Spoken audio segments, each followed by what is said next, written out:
साधु दो प्रकार के होते हैं। प्रवचन सार ग्रंथ के प्रारंभ में आचार्य कुंद स्वामी ने कहा, समणा शुद्ध वजुत्ता सुहो वजुत्ता व होंति समयम्मी तेसु विशुद्ध वजुत्ता निरासवा सासवा शेषा। जैन श्रमण दो प्रकार के होते हैं, वीतराग और सराग।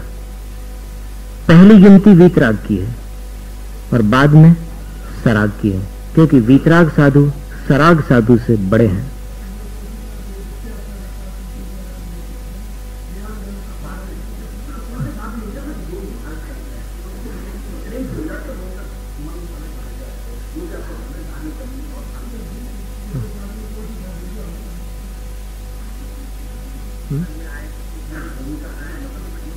एक काम हो सकता है अपना कि जिनको जो शंका, अपन अंत में 15 मिनट और रख लेंगे शंका समाधान के लिए, ठीक है। और हमने अभी थोड़ी देर पहले ये कहा था कि अगर हमारे व्याख्या के बाद कोई चीज चूक जाए हम, या कोई चीज छूट जाए, तो उसके बाद आप प्रश्न करिए। और फिर अगर समाधान ना हो, देखो अभी हमारा जब तक विहार नहीं होता तब तक आपको जितना समाधान निकालना हो निकालिए। और जो हमसे नहीं बनेगा तो हमसे बड़े बड़े साधु बैठे हुए हैं, हम तो कोई सबसे लीडर तो नहीं है, हम तो बहुत छोटे साधु हैं। तो जितने समाधान यहां मिल जाए आप ले लेना।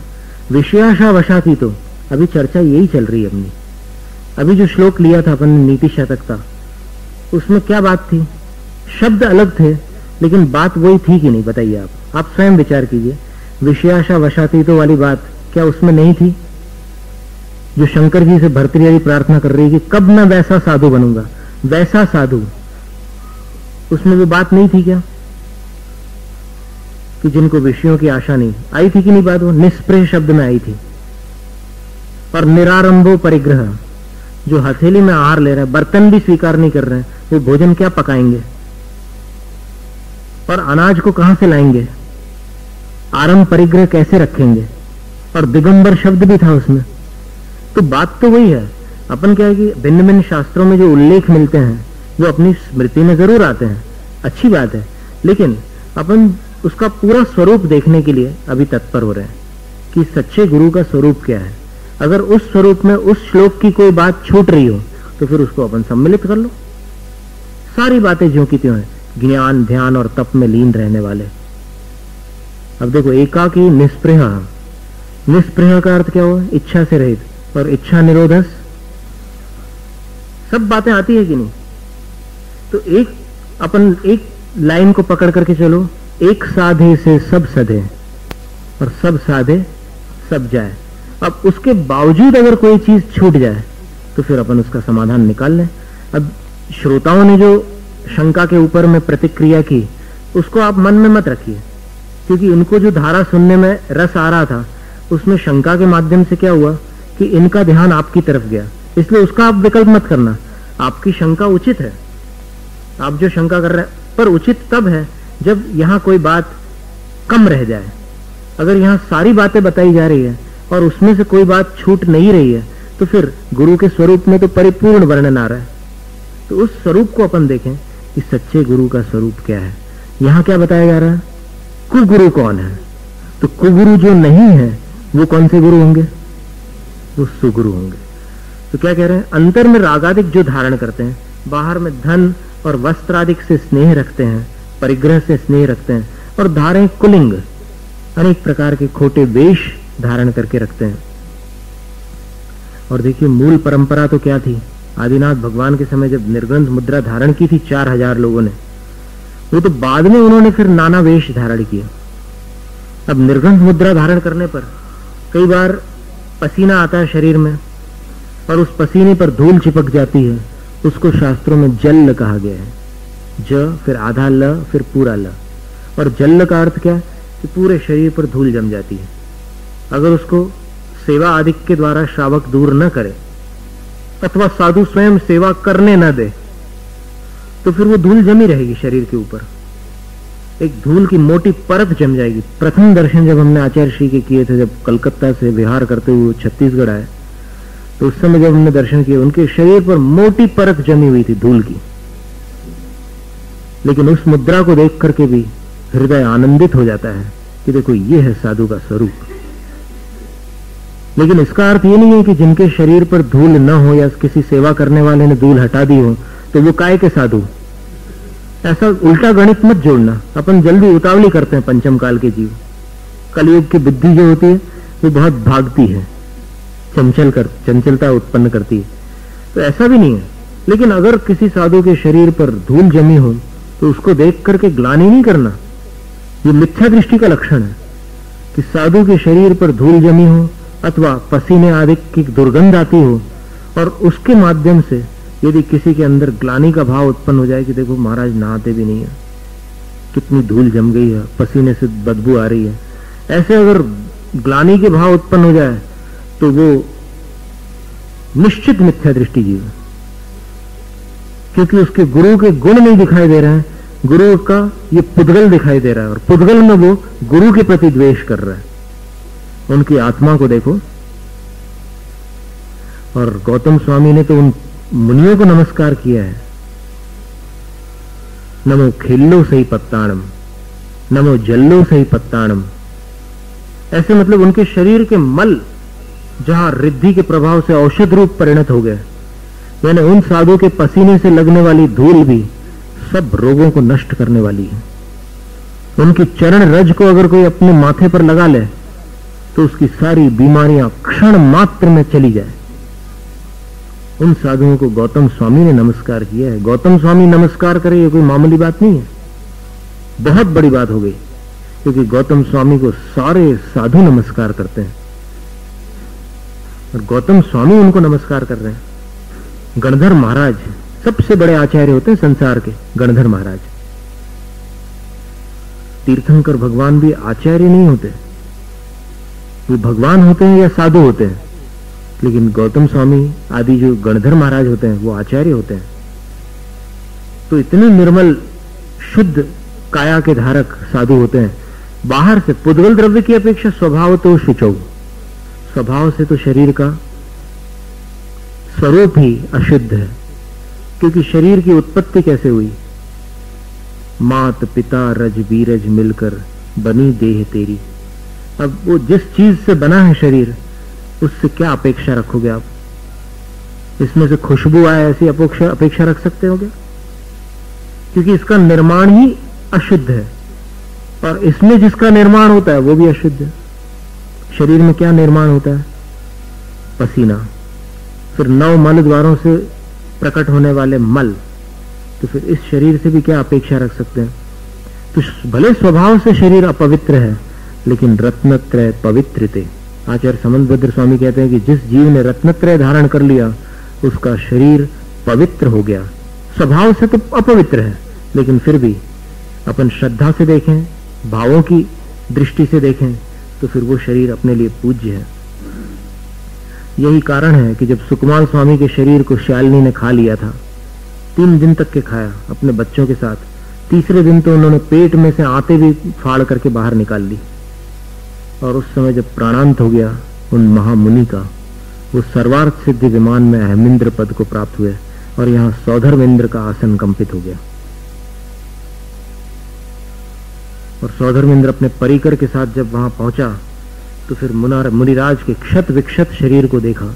वज्र ऋषभ नाराज संगन के धारी वे मुनिराज, उनकी अस्थियां बहुत दृढ़ थी, लेकिन उनके पैरों को शालिनी ने खा लिया था। उनके 2 बच्चे अभी उनके पड़े हुए नीचे गिरे हुए शरीर को भी नोच रहे थे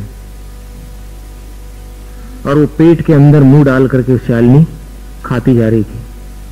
तब फिर इंद्र ने उन सबको दूर हटाया और फिर उस शरीर को विधिवत एक सुंदर उसमें विराजमान किया और उस शरीर की पूजा की। क्या किया? अब इंद्र मिथ्या दृष्टि होगा क्या? क्योंकि आजकल के जो विद्वान है वो तुरंत कह देंगे कि अरे शरीर तो पुद्गल द्रव्य है, शरीर की पूजा करने वाला यही तो मिथ्यात्व है, बोले अग्रहित मिथ्यात्व। ऐसी कोई बात करने लग जाएगा। नहीं, इतनी उतावली मत करो। इंद्र स्वयं निश्चित सम्यक दृष्टि होता है। आज का विद्वान मिथ्या दृष्टि हो सकता है, लेकिन इंद्र कभी मिथ्या दृष्टि नहीं होता। और इंद्र यदि पूजा कर रहा है उस शरीर की तो निश्चित ही वो जैन विधि होगी। वो जो विधि है शरीर की पूजा करने की वो मिथ्या नहीं होगी, क्यों पूजा कर रहे हो? क्योंकि वो शरीर एक ऐसा शरीर है जो स्वभाव से अपवित्र होकर के भी पवित्र है। क्यों पवित्र है? क्योंकि उस शरीर में रत्नत्रयधारी आत्मा ने निवास किया है और इतनी कठोर तपस्या की है कि 11वें गुणस्थान तक का स्पर्श उन सुकुमाल महामुनि ने कर लिया था। प्राण छोड़ने के पहले वो 11वें गुणस्थान को छू चुके थे और जिस शरीर में रहकर 11वें गुणस्थान का उन्होंने स्पर्श किया, वो शरीर इंद्र के नमस्कार करने योग्य और पूजने योग्य हो गया था। इसीलिए इंद्र ने आकर के उस शरीर की पूजा की थी और फिर वो जो क्रिया विधि होती है वो सब अंतिम संस्कार वगैरह देवताओं ने किए थे, क्योंकि वो महामुनि का शरीर था। इसलिए अपन एकदम सर्वथा ये मत समझ लो कि आत्मा शरीर से अलग है, इसलिए इस शरीर को तो बिल्कुल रद्दी की टोकरी में डाल दो और फिर आत्मा को वहां पहुंचा दो सिद्धालय। ये कोई प्रक्रिया नहीं है। ये शरीर यद्यपि अशुचि है, संसार में मनुष्य के शरीर से अपवित्र वस्तु और क्या हो सकती है। रोहिणी व्रत कथा में हमने पढ़ा था, मरे हुए कोढ़ी कुत्ते के शरीर के सड़ जाने पर जो गंध आती है, वैसी गंध मनुष्य के शरीर के अंदर कुछ भागों में सहज रूप से पाई जाती है। क्या? भीतर यासम जगत में और नहीं घिन गए है। इतना अपना घृणित शरीर है, लेकिन फिर भी ऊपर की पैकिंग अच्छी होने के कारण उस दिन को याद करो आप, जिस दिन हमने वो सुनाया था, मत जाओ ऊपर की सफाई पर, सोने का बरक चढ़ा है गोबर की मिठाई पर। शरीर की ये वास्तविकता है, लेकिन ऊपर से आप क्रीम और फिर वो सब पार्लर वगैरह जाकर के पूरी सेटिंग जमा लेते हैं, तो फिर लोग बेवकूफ बन जाते हैं, खुद भी बन जाते हैं। खुद भी लोग तो बनते ही हैं, खुद अपन बेवकूफ बन जाते हैं शरीर की ऊपर की सफाई पर। तो इसमें मोहित नहीं होना। तो ऐसा स्वरूप है सतगुरु का, सच्चे गुरु का। और इससे विपरीत जो स्वरूप है, अनेक प्रकार के कुलिंग को धारण करते हैं। वास्तव में साधु का वेश क्या हो सकता है? सभी वेशों का विसर्जन ही साधु का निर्मल वेश है। निर्वेश होना ही सच्चे गुरु का वेश है। ऐसे गुरु को नमस्कार करना चाहिए। और जो नहीं है ऐसे लही महत्भाव, वो फिर अहंकार भी करते हैं। वेश धारण करने के बाद अभिमान भी आ जाता है कई बार। जैसे उदाहरण के लिए, जब तक डॉक्टर नहीं बने थे तब तक सबसे हिल मिलकर बात करते थे। डॉक्टर बनने के बाद भाव बढ़ गए भाई। ऐसे कई पद होते हैं, डॉक्टर पद हो, इंजीनियर पद हो, वकील हो, जज हो, मंत्री हो। मंत्री बनने के पहले घर घर जाकर के बिल्कुल जैसे हम जनता के ही लिए समर्पित हैं, और कितने मीठे शब्द बोलते हो कि हम तो आपके ही हैं, बड़े अदा के साथ बोलते हो। और उसके बाद जब कुर्सी मिल जाती है तब बोलते हैं कि हम तो कुर्सी क्या है, हमें तुमसे क्या लेना देना। ये दशा हो जाती है। बाहर ये ते कुगुरु, वे कुगुरु होते हैं, जन्म जल उपल नाव। और संसार सागर से तारने के लिए वो पत्थर की नाव के समान है, क्योंकि पत्थर की नाव न खुद तैरती है न बैठने वाले को तारती है। तो कुगुरु का स्वरूप बताने के बाद फिर कुदेव का स्वरूप बतलाया। कुदेव का अर्थ क्या है? कि जिनको परमात्मा मान रहे हैं, लेकिन परमात्मा जैसे निर्मल स्वरूपी होते हैं वैसा स्वरूप उनमें नहीं है। समझ में आ रहा है? कुदेव का अर्थ व्यंतर आदि देव नहीं है। कुदेव का अर्थ क्या है? कि जिनको परमात्मा भगवान माना जा रहा है, लेकिन उनमें भगवान का निर्विकार रूप देखने को नहीं मिल रहा है। जो राग द्वेष मल करी मलिन, जो राग द्वेष रूपी मल द्वारा मलिन है, यानी विकृत है। अब राग द्वेष रूपी मल द्वारा विकृत है, इसके एक दृष्टांत को तो आपने कल सुना था। भक्त को वरदान दे दिया और वरदान देने के बाद क्या परिणाम होने वाला है उसका उनको स्वयं आभास नहीं था। और फिर जब परिणाम सामने आया तो फिर अपनी रक्षा करने के लिए स्वयं भगवान तीव्र गति से पलायमान हुए। तो इस प्रकार अपन कईयों के पास होकर भटकते हुए आज यहां पर भाग्य से पहुंच गए हैं जिनेंद्र भगवान की शरण में। बहुत दुर्लभ है। आपको अगर अपने गृहीत मिथ्यात्व से पूर्णतः मुक्ति पाना हो, अब जैसे क्या है कि लोक मूलता में और कई बातें ऐसी रहती है जीवन में, अपन खुद विचार नहीं करते और बिना विचारे अपन उसमें प्रवृत्ति करते हैं। शाम के समय दुकान पर लाइट चालू की, लाइट चालू करके ऐसे हाथ जोड़ करके ऐसे नमस्कार किया जैसे साक्षात तीर्थंकर को नमस्कार कर रहे हो। अरे भाई, उसमें क्या नमस्कार करने का है? देखो, अर्थ विनय भी आती है शास्त्रों में। अर्थ विनय का अर्थ क्या है कि रुपये पैसे आदि जो है उसका अनादर नहीं करना।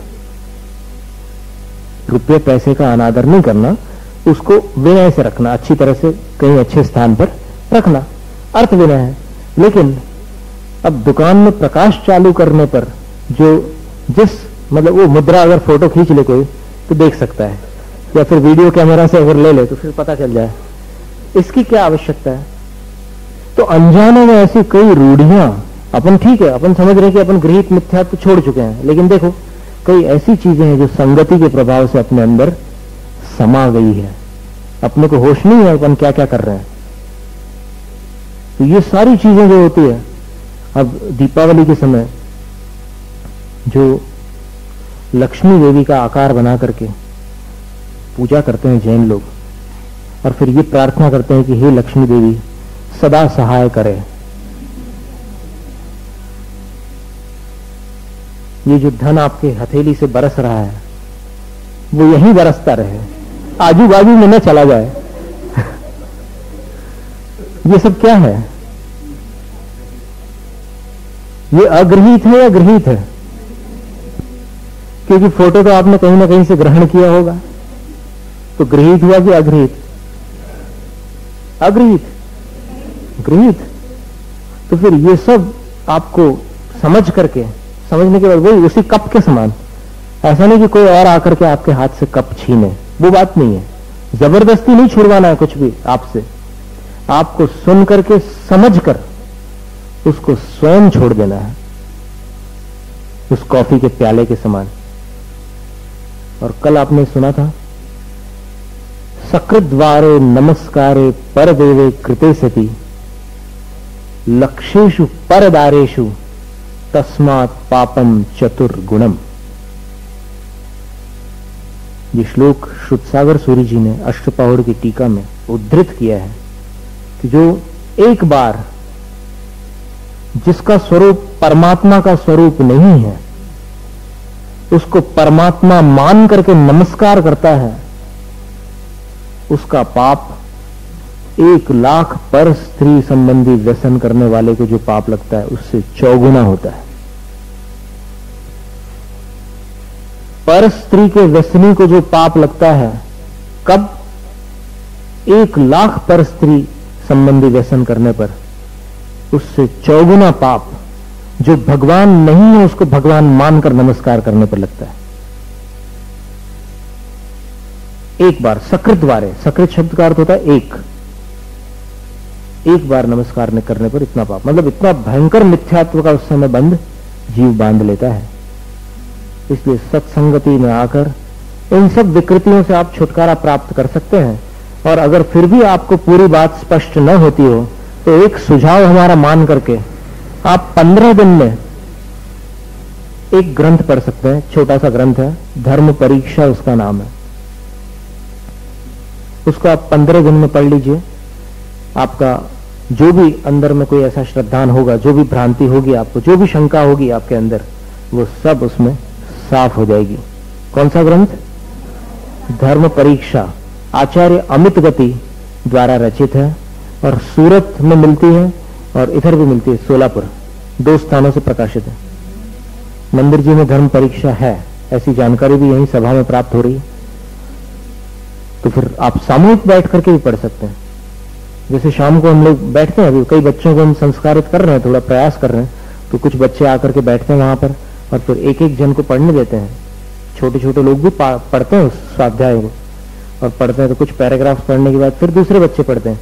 तो इस प्रकार वहां स्वाध्याय बहुत अच्छे से चलता है। शाम के समय सार चलता था, तब हमने कुछ लोगों को मना किया था कि सब लोग मत बैठो यहाँ, जिन्होंने ब्रह्मचर्य व्रत लिया वही बैठो।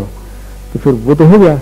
अब इसके बाद अभी जो चल रहा है उसमें बहुत से लोग बैठते हैं और फिर लाभ लेते हैं। अभी कौन सा ग्रंथ चल रहा है? यशोधर चरित्र। बहुत जबरदस्त ग्रंथ है। ग्रंथ बहुत बड़ा नहीं है लेकिन बहुत सुंदर ग्रंथ है, बहुत सुंदर कथा है। तो उसमें कई लोग लाभ लेते हैं। 4:30-5 बजे के लगभग चलता है स्वाध्याय। तो ऐसा स्वाध्याय आप लोग भी मिलकर के कर सकते हैं। विशेष रूप से जो माताएं हैं वो शाम के समय जैसे पाठ करते हैं, पाठ करने के बाद 15 मिनट का स्वाध्याय और कर सकते हैं। धर्म परीक्षा को आप पढ़िए तो उसको पढ़ने पर और रोज सुनिए, 5 मिनट देर से आने पर आपके कई कथा का पूरा लिंक टूट जाएगा। इसलिए एक ऐसा समय निश्चित कीजिए कि जिस समय आप सब आकर के लाभ ले सको।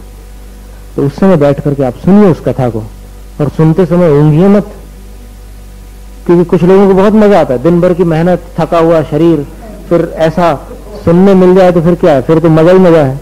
नींद की गोली की कोई आवश्यकता नहीं है। फिर वो सब सुनते सुनते फिर झपकियां लेते हैं। एक बार ऐसे ही हुआ कि एक श्रोता एकदम पंडित जी के बाजू में बैठ गया और पंडित जी शास्त्र बांच रहे थे।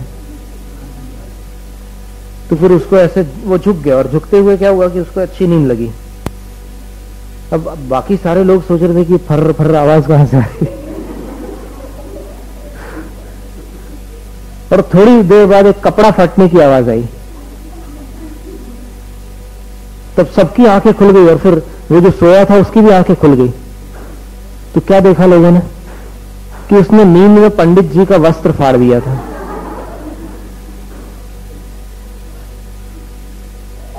फिर पूछा कि ये क्या किया तुमने? बोले तो बोले कि मैं दुकान पर कपड़े बेच रहा था, तो फिर वो फाड़ रहा था। बोले सपने में। यहां तक के हो जाती स्थिति। तो ऐसा मत करना। ये हम थोड़ा सा आपको लाइट करने के लिए, ज्यादा भारी ना हो जाए उपदेश, इसलिए ये आपको सुना रहे हैं। तो आप 15 मिनट अगर रोज पढ़ेंगे, 15 दिन में वो ग्रंथ पूरा हो सकता है। उसको अधिक से अधिक पढ़ना चाहो तो पढ़ सकते हो आप, या फिर स्वयं बुलवा करके। सूरत से आपको मिल जाएगी प्रतियां। कौन सी ग्रंथमाला है ना वो, मूलचंद किशनदास कापड़िया, जैन मित्र शैलेश भाई की जो है ना, उसका एड्रेस हमारे पास रखा हुआ है। तो वहां से आप धर्म परीक्षा बुलवा सकते हैं। लेकिन वहां की जो धर्म परीक्षा है, कुछ लोगों ने कहा कि उसकी हिंदी भाषा उतनी प्रौढ़ नहीं है। फिर भी आपको अगर भाव समझना मात्र हो तो फिर बुलवा सकते हैं, वरना आप सोलापुर से धर्म परीक्षा बुलवा सकते हैं। उसका स्वाध्याय करो, देखिए कितना आपके कुछ ही दिनों में बिल्कुल दिमाग क्लीन हो जाएगा और आपको पता चल जाएगा कि सच्चे देव शास्त्र गुरु कौन है, और नमस्कार भगवान या देव शास्त्र गुरु मानकर नमस्कार किसको करना चाहिए, एकदम क्लियर हो जाएगा। यहां पर यही बताया है कि जो राग द्वेष रूपी मल से मलिन है, स्त्री और अस्त्र शस्त्र आदि को धारण किए हुए हैं, वे वास्तविक परमात्मा नहीं है, क्योंकि परमात्मा को इनकी कोई आवश्यकता नहीं होती। परमात्मा वीतराग, सर्वज्ञ और हितैषी होते हैं। उनको इन सब वस्तुओं की कोई आवश्यकता नहीं रहती। और अज्ञानी जीव इनकी सेवा करता है तो उसके संसार भ्रमण का कोई अंत नहीं आता। इसके आगे जो कुधर्म का स्वरूप था, जिसके बारे में अभी एक शंका आई थी, रागादि भाव हिंसा समेत, उसकी व्याख्या अपन फिर आगे देखेंगे। तो अभी गृहीत मिथ्यात्वाद की चर्चा पिछले 2-3 दिनों से जारी है। कुगुरु, कुदेव और कुधर्म, इन पर जो श्रद्धा होती है वो संगति और वातावरण के प्रभाव से होती है। और ये जो श्रद्धा होती है और ये जो धारणाएं बनती है अपने अंदर, वो जन्मतः नहीं होती, किंतु सर्वप्रथम यदि माता पिता उस मान्यता के हैं तो उनसे संस्कार प्राप्त होता है। फिर जो विद्यालय के शिक्षक हैं उनसे भी कुछ बातें अपन सीख लेते हैं। फिर कुछ आसपास के पड़ोस के वातावरण में भी जाकर के कुछ अपन मान्यताओं को ग्रहण कर लेते हैं।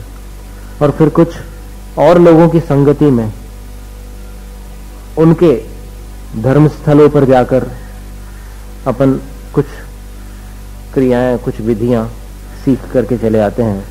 जैसे एक उदाहरण कल दिया था ना कि बिजली का बल्ब शाम के समय दुकान पर चालू किया और चालू करते समय बड़ी विनय और श्रद्धा के साथ हाथ जोड़ करके उस प्रकाश को नमस्कार कर लिया। अर्थ विनय का प्रकरण शास्त्रों में उपलब्ध होता है, लेकिन ये जो आप नमस्कार कर रहे हैं इतनी विनय के साथ, वो किसको नमस्कार कर रहे हैं? प्रकाश देवता को। यदि वहां पर कोई ऐसी बुद्धि है, आपकी धार्मिक मान्यता है, तो फिर वो भी मिथ्यात्व है और गृहीत मिथ्यात्व है। पैसे का अनादर नहीं करना, अनाज का अनादर नहीं करना, ये सारी बातें हैं, ये लौकिक लोकानुवृत्ति विनय के अंतर्गत। और फिर जिन भगवंतों की कृपा से धर्म का प्रवर्तन चल रहा है, उनकी पूजा करना भी मूलाचार ग्रंथ में होता है, लोकानुवृत्ति विनय है। मोक्ष विनय तो तब प्रारंभ होती है जब मनुष्य तपस्वी बनकर सम्यक दर्शन, ज्ञान, चारित्र, तप, इनकी विनय करता हुआ आगे बढ़ जाता है, तब वो मोक्ष विनय कहलाती है। तो इस तरह कुगुरु, कुदेव और कुधर्म, इन पर श्रद्धा धारण करता हुआ जीव गृहीत मिथ्या दृष्टि बन जाता है और गृहीत मिथ्या दृष्टि बनकर चिरकाल तक संसार में भ्रमण करता है। पहली पंक्ति में ही लिखा हुआ है, चिर दर्शन मोह एव पोषे। 9वां जो पद है, 9वां छंद, उसमें ये लिखा है कि चिर यानी लंबे समय तक, बहुत समय तक, दीर्घ काल तक। दर्शन मोह एव पोषे, दर्शन मोह यानी मिथ्यात्व, उसी को पोषे, पुष्ट करती है। कौन? इनकी सेवा। किनकी सेवा? कुगुरु, कुदेव और कुधर्म की सेवा।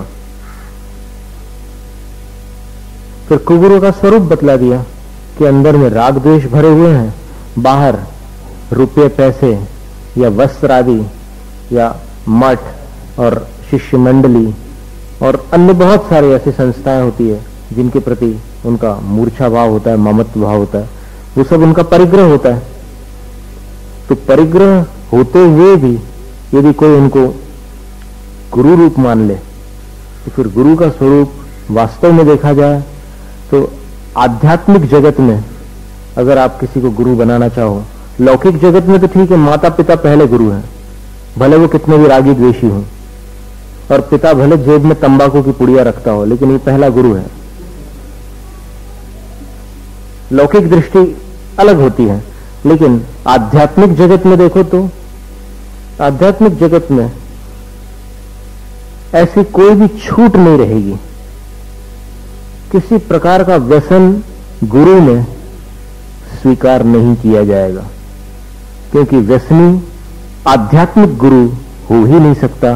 जो स्वयं व्यसन का दास है, यानी स्वयं जो बंधन में पड़ा हुआ है, व्यसन से बंधा हुआ है, वो अपने आश्रित को मुक्त कैसे कर सकता है? आ रहा है समझ में? जो खुद बंधा हुआ है वो दूसरे को मुक्ति कैसे प्रदान करे? और आध्यात्मिक गुरु तो मोक्ष प्रदाता माने जाते हैं। तो यदि गुरु में व्यसन हो, गुरु के अंदर राग द्वेष कषाय हो, और गुरु में स्वयं परिग्रह के प्रति स्नेह हो, तो फिर वो गुरु संसार सागर से पार उतारने वाली नौका तो नहीं, किंतु पत्थर की नाव है। पत्थर की नाव जिस प्रकार स्वयं डूबती है और बैठने वाले को डुबाती है, उसी प्रकार कुगुरु को गुरु मानने वाले स्वयं संसार में वो गुरु भी डूबते हैं, कुगुरु, और उनको गुरु मानने वाले भी, उनके शिष्य, वो भी डूबते हैं। लोभी गुरु लालची चेला, दो ही नरक में ठेलम ठेला। धारे कुलिंग अनेक प्रकार के खोटे वेश धारण करके रखते हैं। अब उन वेशों के बारे में पार्श्वनाथ भगवान ने अपने नाना महिपाल से कहा था। वो तापस बन करके पंचाग्नि तप तपते थे, तो इनसे उनने कहा, जब उसने पूछा कि तू मेरे को नमस्कार नहीं करता, मेरा नाती होकर भी, और मैं इतना बड़ा तपस्वी हूं, तो फिर उन्होंने कहा कि कुछ कारण है। कारण यह है कि आपका यह तप अज्ञानता से परिपूर्ण है। यानी आपके तपश्चरण में ज्ञान नहीं है, विवेक नहीं है। बोले कि क्या ज्ञान है मेरे तप में? तो बोले पहला ज्ञान तो यह है कि आप अहिंसा का पालन नहीं करते, और हिंसा के साथ किया हुआ तप हमेशा दुर्गति का कारण होता है, वो कभी भी जीव को निर्वाण तक नहीं ले जा सकता। बोले कि मैं कहां हिंसा करता हूं, मैं तो शुद्ध शाकाहारी हूं। तब तो पार्श्वनाथ भगवान ने कहा कि देखिए आपकी जटाओं में कितने जीव हैं, और आप प्रतिदिन जाकर नदी में जब स्नान करके बाहर आते हैं तो आपके जो बड़े बड़े बाल हैं उनमें छोटी छोटी मछलियां फंस जाती हैं, और फंस करके उनका प्राणांत हो जाता है। आप स्वयं देख लीजिए, ऐसे बाल आगे करवा के दिखलाते हैं तो उसमें छोटी छोटी कुछ मछलियां निकल आती है। तो बोले कि देखिए जुआ, लीख वगैरह कितने सारे जीव जंतु आपके केशों में है,